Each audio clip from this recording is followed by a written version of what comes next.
Following the news of Danny's new contract, we headed down to Fratton Park to have a word with CEO Mark Catlin.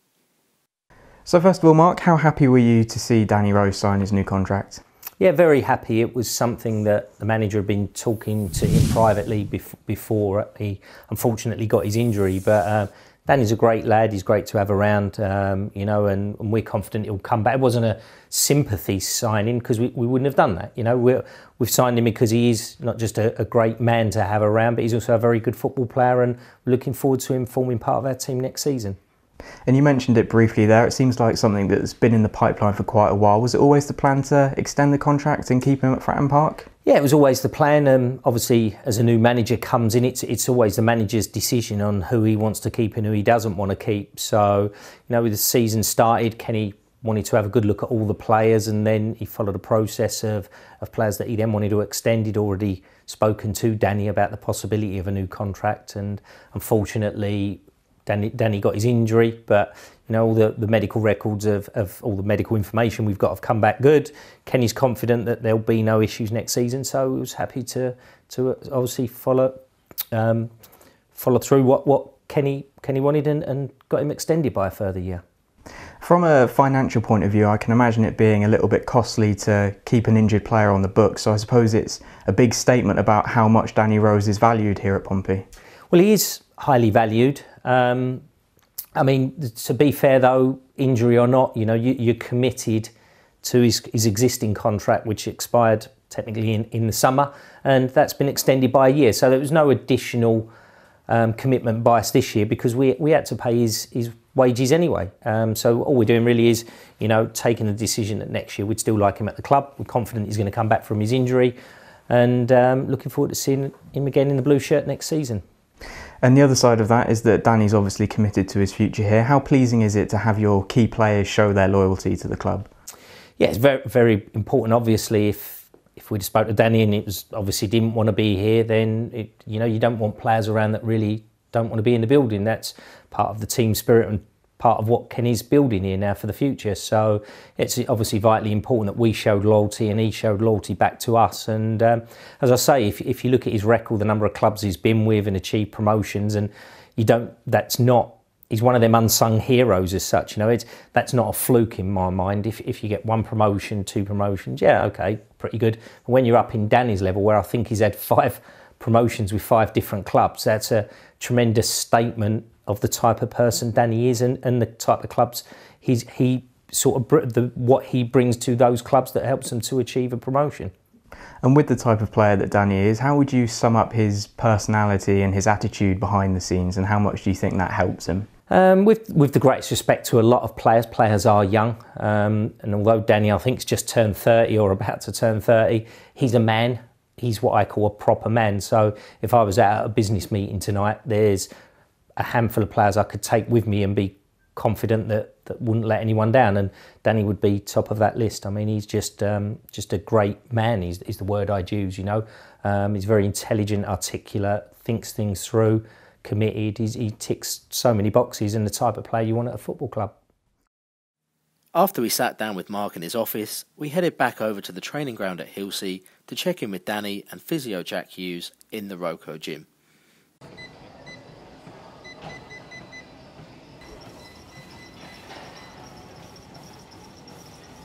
So Jack, just talk us through exactly what you've got Danny doing in the gym today. Okay, so yeah, Danny in the gym today is on a hypertrophy day. So at the moment he's split in between 2 sort of gym days. One day where we're looking at his single leg control and balance and stability, obviously mainly focusing on the affected leg. And then the other day then we're looking at purely building his strength. So today, for example, he's doing lots of squat work, deadlift work, and obviously work for his calves, which are going to support the area where the fracture occurred. How important is this particular stage in the whole recovery process? Oh, this stage is massive. This stage gives us all the building blocks that we need in order to progress to that end stage stuff, which is obviously out on the grass out there. So like we just mentioned there, the single leg control, the balance, the stability, the strength. Without any of that, we can't really progress him into running and all of the football elements that he needs. So this stage now is massive, and obviously you'll see from the hard work that Danny's putting in. He knows just how important this stage is, and he's really engaging well with us. Obviously, you've been working with Danny closer than maybe anyone else has these last few months. Just how good has it been to work with him in his recovery? Oh, Danny's brilliant. Danny is absolutely brilliant. I mean, in terms of the sports science and medicine staff, Danny's always challenging us to sort of challenge him. You know, he's never happy just to accept the bare minimum. We've always got to push him on, find more stuff for him to do. And yeah, in terms of working with Danny, there wouldn't have been a better player really in terms of rehabilitation. Excellent. And on a personal point of view, do you get a sense of pride when you see a player like Danny who's come through a long-term injury and sort of helping him through that? I mean, yeah, there is a part of that, obviously, knowing that you did help Danny to get back to where he wants to be, but most of the work is done by Danny himself. It's his application, his dedication, his hard work to the work that we set him that gets him fit. You know, we can set the work for him, but if he doesn't want to do it, he doesn't get himself out there. So it's all Danny, really.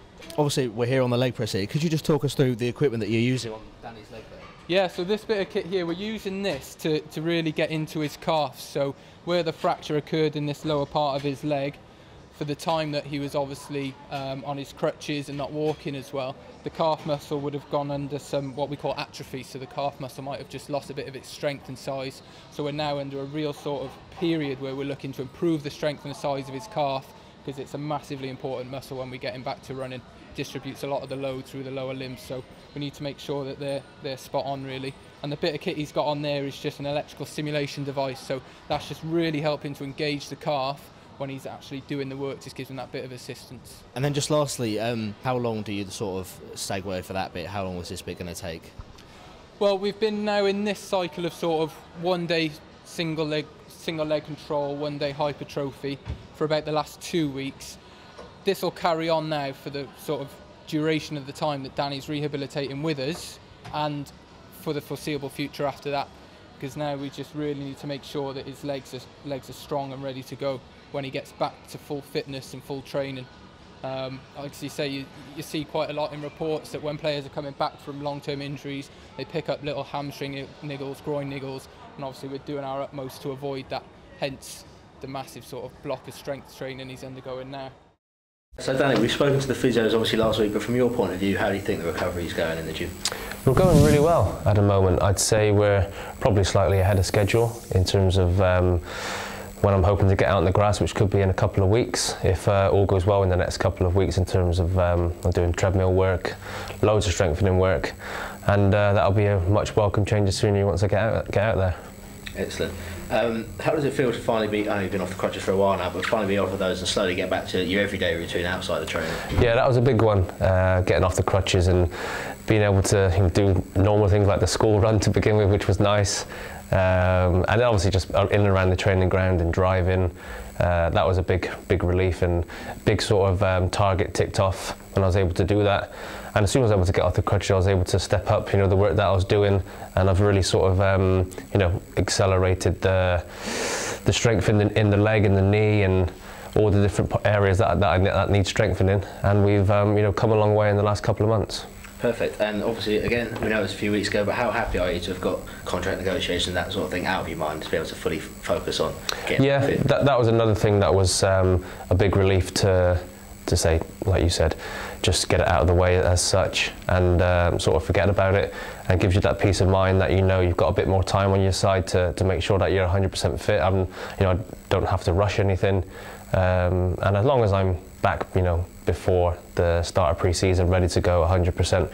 I said before that I'd be more than happy. The club, in terms of on the pitch, we're going really well at the moment, and who knows, what could happen in terms of on the pitch, where we might finish. So if we, sneaked in the playoffs, my legs suddenly might get a little bit better.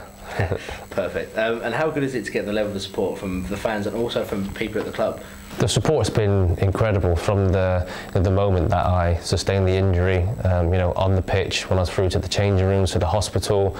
Everyone who, got me to the hospital, now the surgeon, Kev the kitman, carried me, from the physio room almost into Niall's car, because that was the quickest way I could get there to make sure I can get a quick x-ray and, diagnose, what the injury was. The social media that we spoke about, that was overwhelming. You know, the amount of people that sent, you know, messages of support, fellow teammates, fellow players that I played against, and fellow teammates that I used to play with, to fans from, you know, old teams and current fans.